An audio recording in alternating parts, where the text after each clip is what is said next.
boxes piled up everywhere, some of them opened up, loose items strewn all over the floor? Huh, isn't this supposed to be a library? Look, Llama's over there talking to a weasel thief. What are they plotting this time? Let's go see.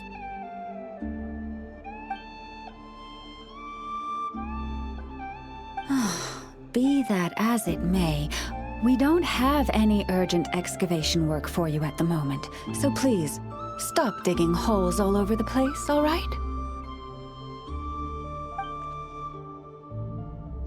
That's a good child. Here, this Mora is for you. That's the weasel thief from last time, right? What was Llama saying? Have they found another relic? Hello there, traveler, Paimon. Welcome to the library. Is there anything I can help you with? No. I was just giving the little one a bit of a stern warning. It's been getting a little overexcited lately, and it's starting to bother the community. Its passion for treasure hunting has only grown since we retrieved the lunar semblance. It comes to me all the time, asking when the next treasure hunt will be.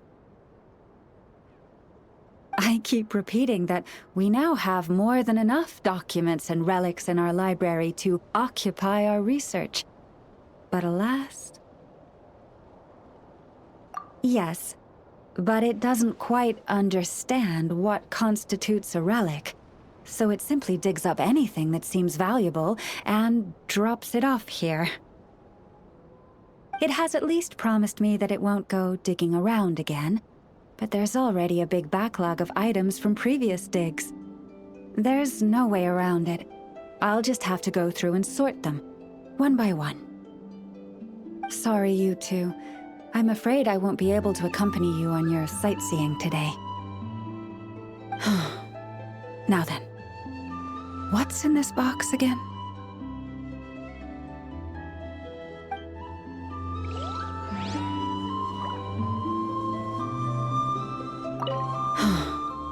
Now then, what's in this box again? That the Grand Library is complete. Next, we'll need to find somewhere to put the bird stands, cushions, and deposit boxes.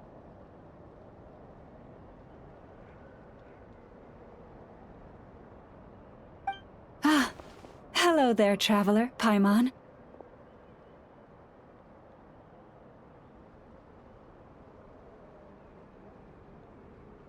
Thanks to your help, the library repairs are basically complete. It's really starting to look the part. What about that other stuff you just mentioned? Are you planning on putting all that in the library too? Yes. That said, it's too big of a job for me to handle alone. I was planning on getting some of our more skilled artisans to help out. The Grand Library is open to humans and animals alike. Since we have furniture for humans to sit down on, there should naturally be some for the animals, too. Huh. Yeah, that does kind of make sense. Those are the ones I used to use when the little animals came to talk to me about their struggles. I'd originally planned to make some new ones, but some of the animals are nostalgic for the older items, so we brought them along too. Wait, animals tell you their struggles? Like a therapy session? Kinda sounds like a nice bathhouse for animals. This is one of my duties as Moonchanter. I would not call it hard work. And it's true. All living things have a need to feel heard. I have always encouraged everyone to come to me without reservation, whatever troubles they may be facing. Hiding your thoughts deep in your heart will not solve anything. In fact, it often makes the problem worse.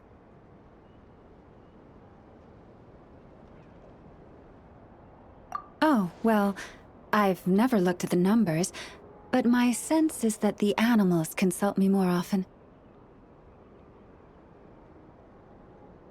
After all, my daily routine is more or less the same as that of my people, and they don't usually come during work hours. It's only when I have free time that I get the occasional human visitor. Animals, on the other hand, lead very different routines from us. Chic badgers tend to visit in the early morning hours, while ibises often drop by after sunrise. Finches come in flocks during the afternoon, chirping and chattering away. The rhyme-horned deer visit at dusk, mostly alone, though sometimes with one or two friends. And once night has fallen, I get the odd weasel thief burrowing into my home. Oh, but that leaves you with no time to yourself at all. It truly is. There was one time when a weasel thief stole some pine cones that a group of finches was hoarding. It must have been around 20 finches that flew to my bedside in the dead of night to protest the transgression. I had to ask a sniffer mole who I'd just been chatting with to invite the weasel thief over. It took a lot of work to convince it to reveal where the pine cones were. By the time all parties were satisfied and ready to leave, the sun was up. I slept in till past noon that day.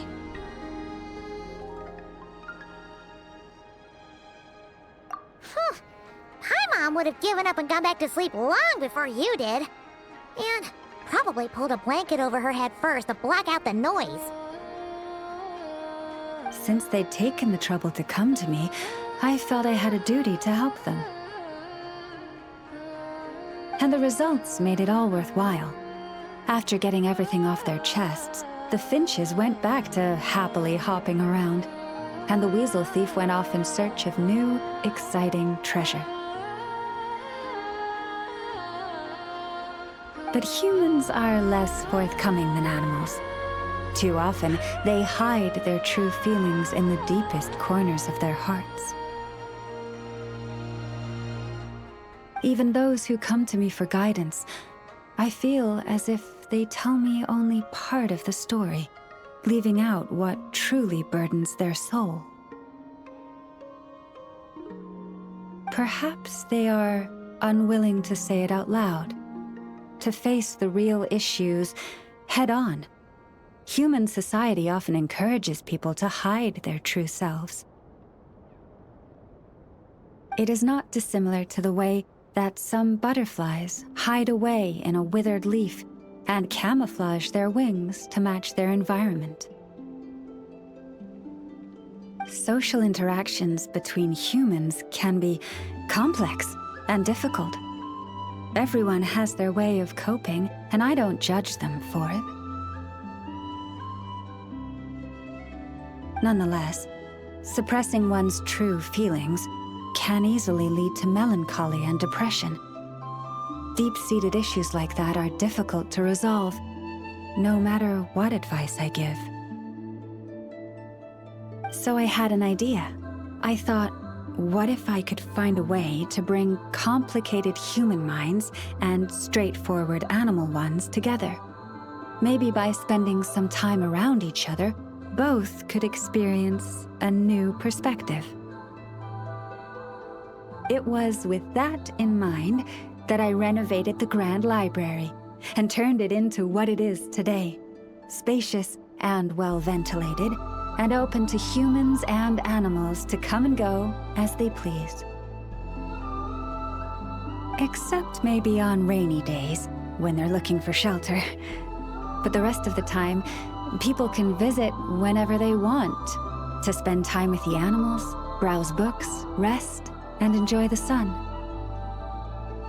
And perhaps the company of our dear animal friends, who will not be driven away by anything they say, might encourage people to open their hearts and share the truth of what lies within. Wow, you really put a lot of thought lot into this library renovation. Oh, it sounds great to Paimon. Hugging fluffy animals, lounging in a chair all day without a care in the world. Just thinking about it makes Paimon feel all warm and fuzzy. Of course. Your assistance with the renovation works was invaluable. It should go without saying that the Library of the Frostmoon Scions shall always be open to you.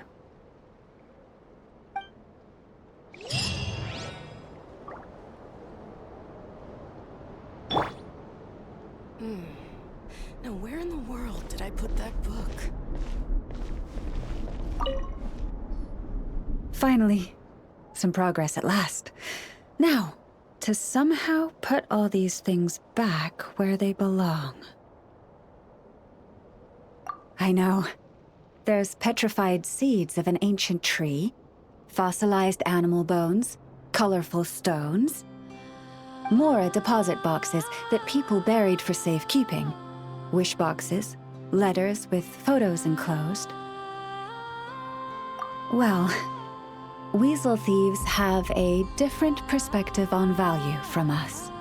It seems like this one just bagged anything and everything that grabbed its attention.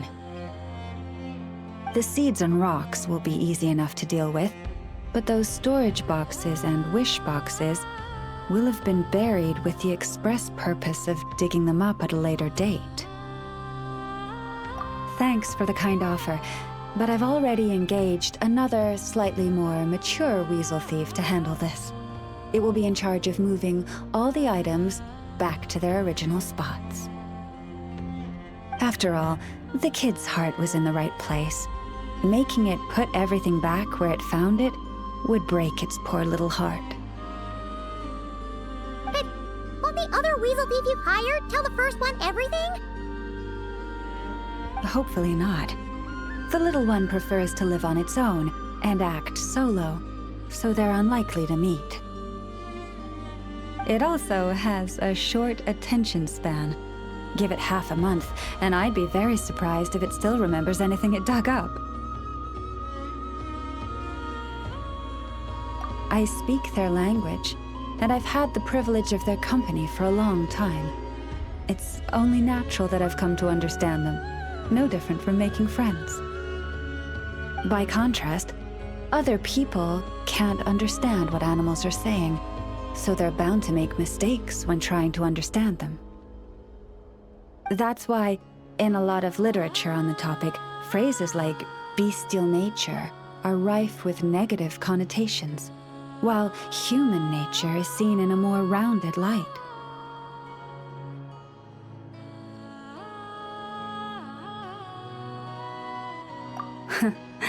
You're right.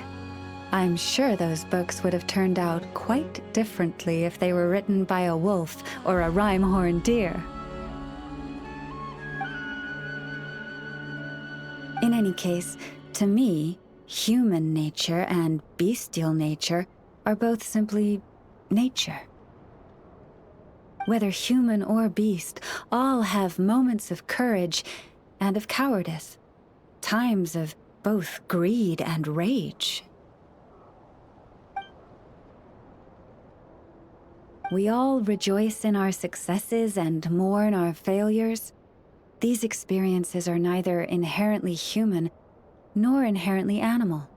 They are a part of our shared nature, a nature bestowed upon all living things by Mother Nature herself. I do sometimes wonder whether the world around us might have turned out for the better if humans and animals could communicate with each other. But I know it is but a fantastical idea that can never be. Then there are those who reject nature and turn their back on the natural way. They are the wayward ones who do not hesitate to pull the trigger, even when they speak the same language as the object of their slaughter.